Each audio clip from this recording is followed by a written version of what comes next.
नमस्कार, big breaking bulletin में आपका बहुत स्वागत है। मैं हूं आपके साथ अंशिका पाठक। शुरुआत करेंगे बुलेटिन की रायपुर से आ रही बड़ी खबर के साथ। ऑटो संघ ने हड़ताल किया है, हड़ताल का ऐलान कर दिया है। ऑटो संघ ने रेल प्रबंधन के खिलाफ मोर्चा खोला है। रेलवे स्टैंड में वसूली के विरोध में हड़ताल किया गया। ऑटो चालक से 20 रुपए पर ट्रिप वसूले जा रहे हैं। ऑटो चालक काम बंद कर हड़ताल पर चले गए हैं।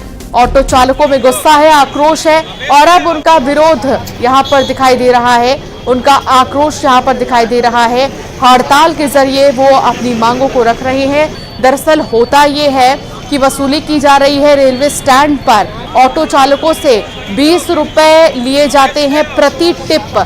हर ट्रिप पर 20 रुपए लिए जा रहे हैं, वसूले जा रहे हैं। ना कोई पर्ची है, ना कुछ है और ऐसे में ऑटो चालकों ने अब काम बंद कर हड़ताल शुरू कर दी है।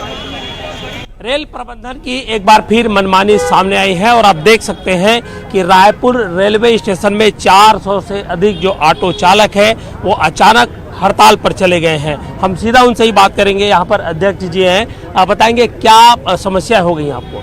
समस्या सर, आज से जो 20 रुपये जो ठेकेदार द्वारा अवैध रूप से काटा जा रहा है वो समस्या है हमारी। 6 महीने हो गए ठेका देख के, 6 महीने में 1 रुपया भी शुल्क नहीं लिया गया प्रीपेड ऑटो वाले से। अचानक से ये 20 रुपये रात से काटना चालू कर दिए हैं। तो 20 रुपये हम देंगे तो यात्री को देखिए, बताइए समस्या किसको होगी? हम प्रीपेड रेट से चलते हैं, सरकारी रेट से चलते हैं। हम विगत 40 वर्षों से यहाँ पे सेवा देते आ रहे हैं और रेलवे ने हमसे कभी शुल्क नहीं लिया। तो अचानक से ठेकेदार द्वारा हमसे 20 रुपये लिया जा रहा है और ये 20 रुपये हम किससे लेंगे? यात्री से लेंगे। अगर हम इनको देते हैं तो यात्रियों से हम 20 रुपये लेंगे तो बोझ किस पे पड़ेगा? यात्रियों पर ही पड़ेगा बोझ। कोई सूचना दी गई थी क्या आप लोगों को? नहीं, कोई सूचना नहीं दिया गया है। अचानक भयानक ये चालू कर दिए 20 रुपए लेना शाम के 4 बजे से करेंगे या फिर इसके लिए तो ऑब्जेक्शन उठाना पड़ेगा सर। और लड़ाई लड़ेंगे? बिल्कुल लड़ेंगे, हक के लिए लड़ेंगे। बिल्कुल, देखिए तस्वीर हम आपको दिखा रहे हैं। यहाँ पर ये प्रीपेड बूथ है और ये सरकारी रेट से यहाँ पर चलते हैं।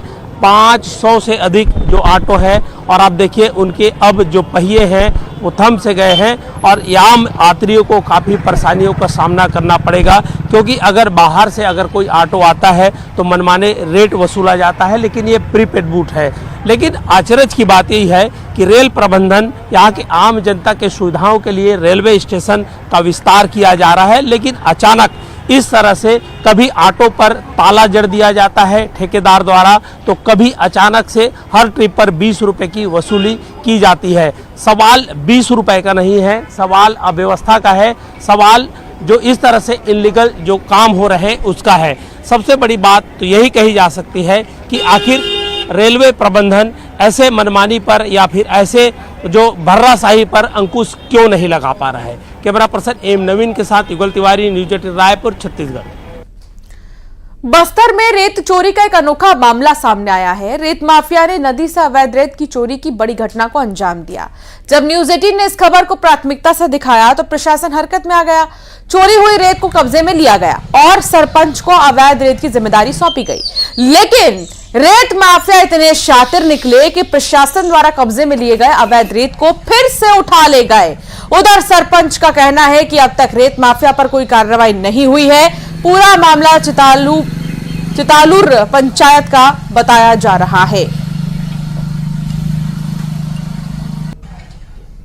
बारिश के पहले रेत माफिया द्वारा अवैध रेत भंडारण की जानकारी मिलने के बाद न्यूज 18 ने इसको खबर दिखाया था और ये वही जगह है जहां पर काफी मात्रा में हजारों घन मीटर रेत को डंप किया गया था। आप दो तस्वीर देख सकते हैं स्क्रीन में, एक तस्वीर जहां पर रेत का भारी संख्या में और दूसरी तस्वीर आप साफ देख सकते हैं कि यहाँ रेत लगातार उठाया जा रहा है। माइनिंग विभाग आता है, कार्रवाई करता है और इस कार्रवाई के बाद रेत भी उठना शुरू हो जाता है। देख सकते हैं जो रेत के पहाड़ थे अब वो रेत गायब हो रहे हैं। ऐसे में यहाँ के जो सरपंच है, यहाँ के पंचायत प्रतिनिधि है, उनको सुपुर्द किया गया। अब यहाँ पर जो भी रेत की चोरी होगी तो इनकी जवाबदारी होगी। कहाँ से लाया गया? ये इंद्रावती नदी से यहीं पर खदान है बालपट्टी में। अवैध है? अवैध है, अवैध है, अवैध रेत खदान है जी। और यहाँ पर लाकर डंप किया जा रहा था। जी जी। यहाँ कितना मात्रा में रेत था? इसमें तो 60-70 ट्रिप लगभग उठ गया है। बाकी अभी 96 ट्रिप का मेरे को सुपरनामा किया गया है। माइनिंग विभाग जब पहुंचा तो ये पूरा रेत था।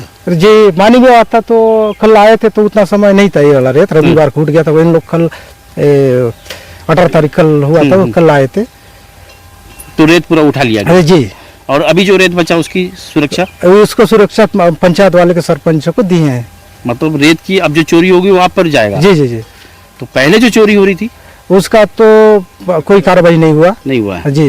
मतलब पहले चोरी रेत की, फिर दोबारा चोरी जी है। जी, पहले चोरी हुई तो जब ये वाला डंप हुआ था, माइनिंग विभाग को सूचना मिला था, उतना समय लोग रोक नहीं लगाए, मेरे सुपरनामा भी नहीं किए थे। जब कल से अभी सुपरनामा किया है तो अभी 96 ट्रिप का मेरे को इन लोग गिन के बताए हैं कि इतना 96 ट्रिप का होगा बोल के। इतना रेत को क्यों जमा करने का कारण इसको नहीं पता है, वो चोरी वाले जानते हैं। नहीं, बारिश के पहले जमा करने का मतलब क्या है? इन लोग बारिश के पहले जो सीजन में बारिश में थोड़ा सा रेट से ज्यादा मिलता है मात्रा, उसलिए डंप करते हैं। और जैसे बारिश में रेट तो मिलता नहीं है, उसलिए ज्यादा मात्रा में बेचते हैं उन लोग रेट के हिसाब से। अब जो भी चोरी होगी आपके ऊपर डाल दिया गया। जी। क्या करेंगे अगर चोरी होती तो? चोरी होगा तो FIR करने के लिए बोले हैं लोग। अच्छा, देख सकते हैं अब पंचायत के जो प्रतिनिधि है उनको जवाबदेही दे देगी, लेकिन जिस समय यहाँ पर रेत का अवैध टीला है, मतलब पहाड़ के रूप में मौजूद था, अब वो स्थिति नहीं है। तो ये कह सकते हैं कि पहले तो अवैध खदान से अवैध रेत की चोरी होती है, अवैध भंडारण किया जाता है, उसके बाद इसी भंडारण से रेत की चोरी भी हो जाती है। अब देखना ये होगा कि माइनिंग विभाग अपना जो जिम्मेदारी है किस प्रकार निभा रहा है या रेत माफिया को बचा रहा है। श्रीनिवास नायडू, न्यूज़ 18 बस्तर। पढ़ोगे लिखोगे बनोगे नवाब, यह कहावत काफी मशहूर है, सही भी है। पढ़ना लिखना बहुत जरूरी है, लेकिन सवाल क्या पढ़ने के लिए स्कूल होनी चाहिए या फिर नहीं। छत्तीसगढ़ के धमतरी के बोईर गांव में स्कूल तो है, लेकिन पिछले 7 सालों से बंद। गांव के बच्चों को पढ़ने के लिए पड़ोसी गांव जाना पड़ता है। देखिए एक रिपोर्ट।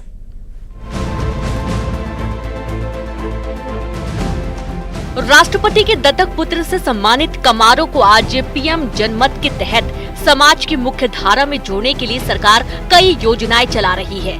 आवास, पेयजल, स्वास्थ्य, शिक्षा और सरकार की हर योजनाओं को इन तक पहुंचाने के लिए कोई कसर नहीं छोड़ा जा रहा है। लेकिन धमतरी जिले के नगरी ब्लॉक के ग्राम पंचायत भोरई गांव में आज कमारों के बच्चों को शिक्षा का लाभ नहीं मिल रहा। बच्चे शिक्षा से वंचित हैं। वजह 7 साल से स्कूल बंद रहना। बोईर गांव में लगभग 20 कमारों परिवार रहता है और इनके लिए पहले स्कूल थे, लेकिन 2017 में शिक्षा विभाग द्वारा स्कूल बंद कर दिया गया। अब स्थिति ऐसी है कि स्कूल खंडहर नजर आने लगे हैं। यहाँ पढ़ने वाले छात्रों को कमार हॉस्टल में शिफ्ट कर दिया गया, जहाँ से बच्चे पढ़ाई छोड़ वापस लौट आए, लेकिन इससे किसी को कोई फर्क नहीं पड़ा। शिक्षा विभाग ने सुध तक नहीं ली। अब देखो कमार मन के नाम से यहाँ इतना सुविधा बना थे, हर चीज बना थे, आवास बना थे, हॉस्पिटल बना थे, आंगनवाड़ी बना थे, हर चीज, पानी, नल, जल, सब सुविधा। लेकिन हमारे स्कूल अब भी तो चालू कर देती शासन ना, हमारी स्कूल चालू हो जाती तो हमारे लोग लड़का सब यहीं पढ़ते, बाहर पढ़े बा भेजा थे। हमारे लड़का मन बाहर से हॉस्टल से भाग के आते रात वात में, हमारे माँ बाप मन बहुत दिक्कत होती। कमारो समाज द्वारा लगातार शासन से स्कूल खोलने की मांग की जा रही है, मगर आज तक इनकी कोई सुध लेने नहीं आया। नौनिहाल की प्राथमिक शिक्षा के लिए परिजन चिंतित है। कोई आश्रम में भर्ती कर रहा है तो कोई अपने रिश्तेदार के यहाँ भेज रहा है, तो कोई ऐसे हैं जिसे करीब 3 किलोमीटर जंगल और नदी पार कर दूसरे गाँव स्कूल जाना पड़ता है, मगर यहाँ स्कूल खोलने के लिए कोई पहल नहीं हुई। हमारे गाँव में करीबन 7 साल से बंद है स्कूल है। हमारे गाँव के बच्चा मन सब यहाँ से 3 किलोमीटर जाते हैं और रास्ता इतना खतरनाक है, सामने नदी है, जानवर भी कई बार पहुँचा चुके हैं, बच्चा मन ला खतरा है अभी। तो शासन प्रशासन से हम कई बार मांग करे हैं तो स्कूल के ध्यान ही नहीं देते। हमारे स्कूल तो बहुत दिन में बंद है, 15 साल हुई। और लड़का मला बाहर बैठन पढ़ाए गाँव में तो स्कूल बंद है और थोड़ा से 2 किलोमीटर है तो नदी पार करके लोग पार जा लगते, बरसात में दिक्कत जाती है। जब धमतरी जिला शिक्षा विभाग पर सवाल उठे तो मामले को संज्ञान में लिया गया। शिक्षा अधिकारी का गोलमाल जवाब आया। कहते हैं इस गांव के बच्चे पड़ोसी गांव के स्कूल में पढ़ रहे हैं। शासन को स्कूल खोलने का प्रस्ताव भेजा गया है। कोशिश है कि बंद स्कूल को जल्द फिर से शुरू किया जाए। तो विकासखंड शिक्षा अधिकारी द्वारा मुझे जानकारी मिली है कि वहाँ चूँकि 5-6 साल पहले दर्ज संख्या बिल्कुल नगण्य था, 4-5 के आसपास ही था, जिसके कारण से युक्तिकरण के तहत उनको बंद कर दिया गया है। उस संदर्भ में प्रस्ताव हमने राज्य शासन को दिया है कि पुनः दर्ज संख्या बढ़ गई है तो वहाँ प्रारंभ किया जाए, क्योंकि दर्ज संख्या भी एकदम से नहीं बढ़ा हुआ है, केवल 10-12 ही बच्चे हैं। अब सवाल यह है कि पहल कब होगी, स्कूल कब तक खुलेंगे, या फिर शिक्षा विभाग अपनी नाकामियों को छिपाने के लिए बयानबाजी कर रहा है। देखना यह है कि खबर दिखाए जाने के बाद सरकारी बाबू एक्शन में आते हैं या फिर बयानों में स्कूल खोलेंगे। धमतरी से अभिषेक पांडे की रिपोर्ट, न्यूज़ 18। इंदौर एयरपोर्ट पर चूहों ने चिंता बढ़ा दी है। टर्मिनल पर चूहों का वीडियो आया है सामने, यात्री ने बनाया है, सोशल मीडिया पर वीडियो डाला गया। एयरपोर्ट की व्यवस्था पर सवाल उठ रहे हैं। एयरपोर्ट पर पहले कुत्ते ने यात्री को काटा था। एयरपोर्ट की रैंकिंग पहले से कम हो गई है। इंदौर एयरपोर्ट, सोचिए, स्वच्छता में नंबर 1, लेकिन व्यवस्था कहां पहुंच रही है, इसका अंदाजा आप इस वीडियो को देखकर लगा सकते हैं। चूहों ने चिंता बढ़ा दी है और एक यात्री ने ये वीडियो डाला है सोशल मीडिया पर, कैसे चूहे घूम रहे हैं इंदौर एयरपोर्ट पर। टर्मिनल पर चूहे का वीडियो काफी वायरल हो रहा है। अब एयरपोर्ट की व्यवस्था पर सवाल उठाए जा रहे हैं कि क्या ऐसी चीजों के लिए कोई व्यवस्था नहीं है। इससे पहले एयरपोर्ट पर ही एक यात्री को कुत्ते ने काटा था। एयरपोर्ट की रैंकिंग पहले से कम हुई है।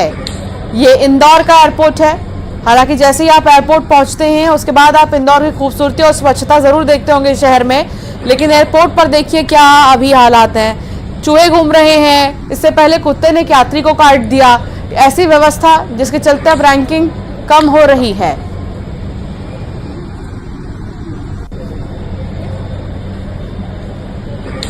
तो एयरपोर्ट पर चूहों ने चिंता बढ़ा दी है और ये तस्वीर जो आई है सामने, ये इंदौर एयरपोर्ट की आई है। इंदौर एयरपोर्ट से इस तस्वीर ने कई व्यवस्थाओं पर सवाल खड़े कर दिए हैं। एक चूहे का वीडियो आप देखिए, कैसे जो चूहा है वो मंडराते हुए यहाँ नजर आ रहा है। मिथिलेश संवाददाता साथ जुड़ गए हैं। मिथिलेश, वैसे तो स्वच्छता में नंबर 1, लेकिन व्यवस्था में क्या नंबर दें यही समझ में नहीं आ रहा।